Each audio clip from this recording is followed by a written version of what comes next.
What's up, guys, and welcome to another episode of El Jardín Perdido. Today's topic of discussion: should you thin your banana pups?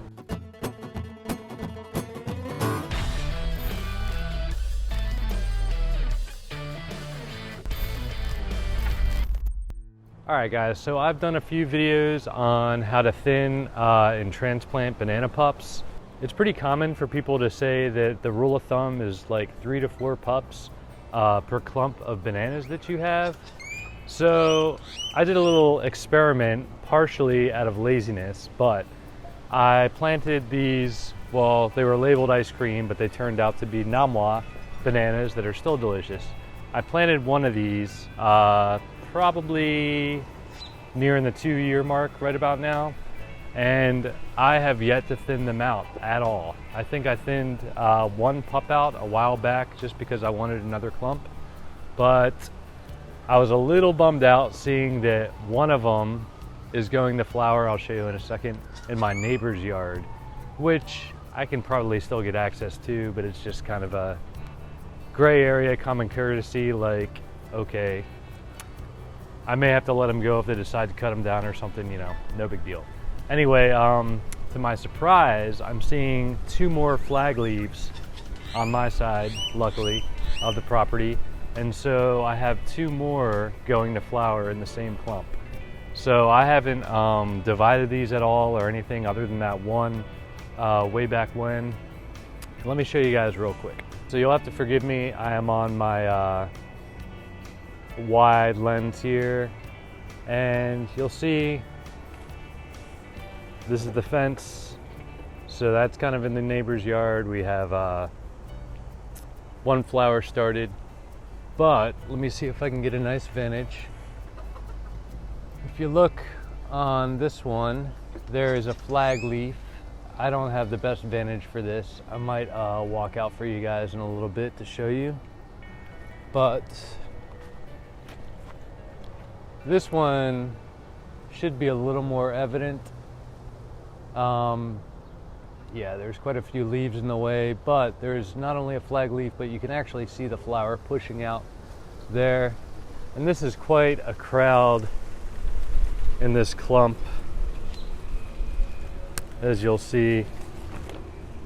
I actually should thin a little bit of these out just because I don't want disease and rot because it's so condensed in there, but so far we're doing pretty well.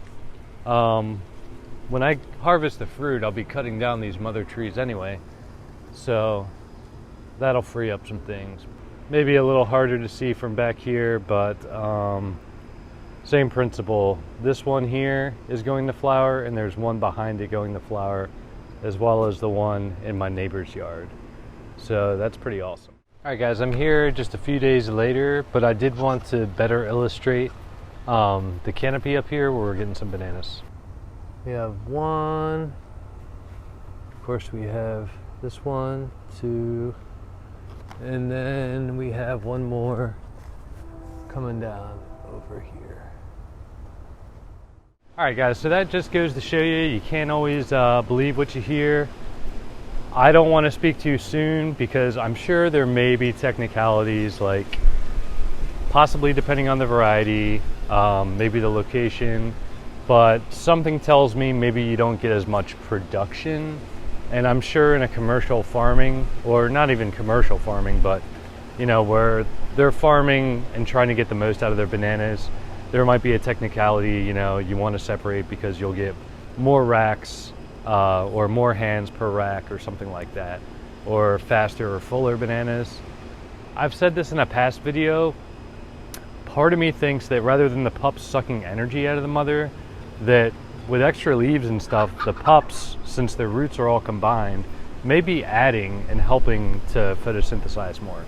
This is something that I may need you guys' input on, so feel free to comment below if anything that I'm saying is ringing a bell with you, or if you have, you know, an opinion on this, especially any botanists out there who know this stuff. I'm self-taught.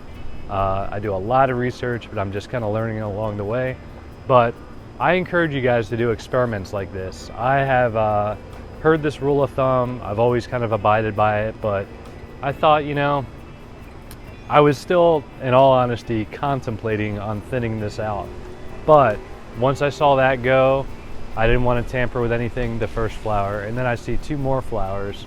And hey, if it's not broken, why fix it? So I'll keep you guys posted. I'll let you know how things go. We'll see. So far, the racks, so far this flower here has 1, 2, 3, 4, 5 hands on it. They look good, they look healthy. So far so good.